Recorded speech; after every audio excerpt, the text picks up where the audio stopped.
बहुत बहुत स्वागत है आप सभी का फिर से हमारे YouTube चैनल पर। देखिए आज के इस वीडियो में बात करने वाला है क्लास 12 हिंदी की। देखिए आज जो हम लोग पढ़ेंगे वो पढ़ेंगे कुछ कवि और उनके द्वारा रचनाएं, यानी कि आपका एग्जाम में कुछ रचनाएं पूछे जा रहे हैं, इसलिए मैंने क्या किया इस पर एक वीडियो बना दिया।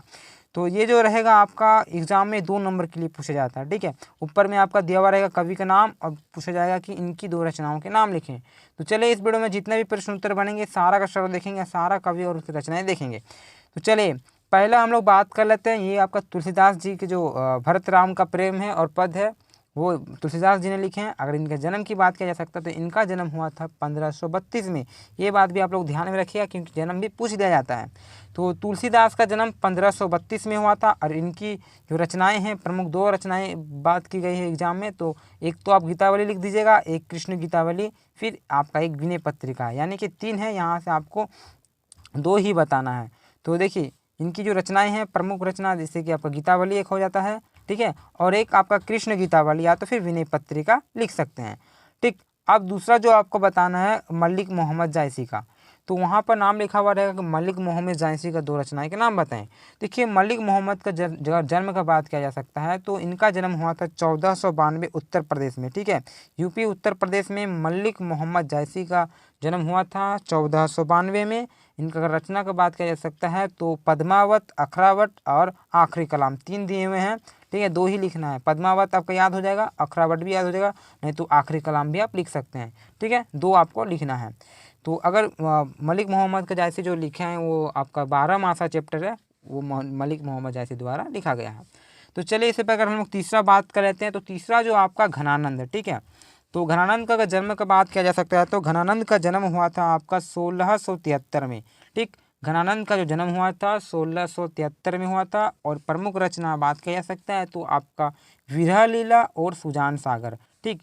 देखिए क्या है कि सुजान सागर से याद आता है जो घनानंद है वो कवि सवैया में अपना जो सुजान प्रेमिका सुजान के बारे में बता रही थी, यानी कि आपका यहाँ से एक बन जाएगा सुजान सागर, ठीक। देखिए सुजान सागर एक हो जाता है, उसके बाद आपका एक विरह लीला, क्लियर। अब देखिए चौथा बात कर लेते हैं असगर बजाहत जी का, ठीक। देखिए असगर बजाहत अगर बात किया जा सकता है तो असगर बजाहत का जन्म सन 1946 फतेहपुर उत्तर प्रदेश में। देखिए जो सेकेंड आपका मॉडल पेपर आया था उसमें असगर बजाहत का जन्म पूछा गया था, ठीक है, और जन्म स्थान भी। तो इनका जन्म 1946 फतेहपुर उत्तर प्रदेश में हो जाता है। इनकी प्रमुख 2 रचनाएं अगर बात की जा सकती है तो देखिए आपका एक तो दिल्ली पहुंचना है, दूसरा मैं हिंदू हूँ और तीसरा इन्ना की आवाज़, चौथा फिरंगी लौट जाए। तो आपको 2 ही लिखना है। तो देखिए इनमें से सही मतलब सबसे आसान कौन सा लगता है? हिंदू, मैं हिंदू हूँ, एक मैं हिंदू हूँ, दूसरा इन्ना की आवाज़, ये भी आपका इजी है। नहीं तो आप ये भी याद कर सकते हैं फिरंगी लौट आए, ठीक है। फिरंगी किसे कहते हैं? अंग्रेज लोग को कहते हैं फिरंगी लौट आए। और दिल्ली पहुंचना ये भी आपका इजी हो जाता है।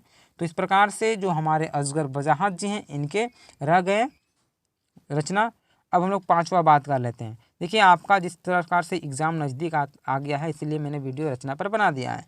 अगर आपने हमारे चैनल को सब्सक्राइब नहीं किया तो चैनल को सब्सक्राइब कर लें, साथ ही अपने मित्रों को शेयर करें और अपना जो भी 11th में जूनियर वगैरह हो उनको भी बता दें चैनल के बारे में, क्योंकि अगले बार से इससे भी अच्छा प्रयास रहेगा हम लोग का वीडियो बनाने का। तो चलिए अब बात कर लेते हैं 5वां की। देखिए 5वां जो आपको बता निर्मल वर्मा के बारे में, ये जो प्रश्न है आपका शायद मॉडल पेपर में पूछा गया था, निर्मल वर्मा के किन्हीं 2 रचनाओं के नाम बताएं।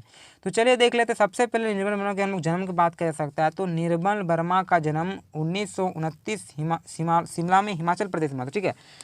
शिमला हिमाचल प्रदेश में इनका जन्म हुआ था 1929 में। और इनका 2 रचना अगर बात किया जा सकता है तो आप एक लिख दीजिएगा जलती झाड़ी और दूसरा परिंदे। 2 रचनाएं, एक आप जलती झाड़ी और दूसरा परिंदे, क्लियर। अब बचता है आपका 6ठा ममता कालिया जी, इनके बारे में भी 2 बताना रचना। तो सबसे पहले इनका जन्म अगर बात किया जा सकता है तो इनका जो जन्म हुआ था 1940 में हुआ था और मथुरा में हुआ था, ठीक है। और मथुरा जो है हमारा उत्तर प्रदेश में है। तो यानी कि जो ममता कालिया हैं इनका जन्म 1940, मथुरा उत्तर प्रदेश। और इनकी 2 रचनाएं अगर पूछा जा सकता है तो इनकी 2 रचनाएं आपका आप लिख दीजिएगा बेघर, बेघर एक लिख दीजिएगा, एक प्रेम कहानी लिख दीजिएगा, ठीक। देखिए ममता कालिया के 2 रचनाएं, एक बेघर, पहले याद कीजिएगा प्रेम कहानी, प्रेम कहानी प्रेम हुआ उसके बाद बेघर हो गया, यानी कि पहले प्रेम कहानी उसके बाद बेघर, क्लियर। उसके बाद एक आप एक पत्नी का नोट्स भी लिख सकते हैं, एक पत्नी का नोट्स, एक पत्नी का जो नोट्स होता है वो भी लिख दीजिएगा। इन्हीं की रचना है एक पत्नी के नोट्स। तो सबसे ये आपका आसान रहेगा, एक मतलब प्रेम कहानी और बेघर। इस प्रकार से देखिए आपका जो ये बुक था अंतरा वाला, यहाँ से जितने भी लेखक के नाम थे वो आपका समाप्त होता है। टर्म के 2 के लिए है ये, सेकेंड टर्म के लिए जितना भी पढ़ना था ये आपका इस प्रकार से हो जाता है कंप्लीट। अब आपका जो नेक्स्ट वीडियो आएगा शायद जो भी आप लोग कमेंट करिए उसमें बना देंगे, ऐसे तो कोई अभी है नहीं।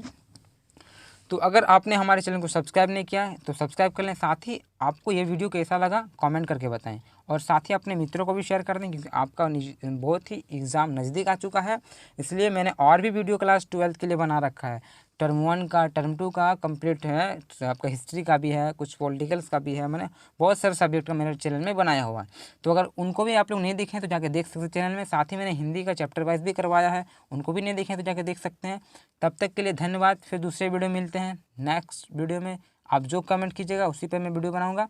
तो चलिए दूसरे वीडियो में मिलते हैं। जय हिंद, जय भारत।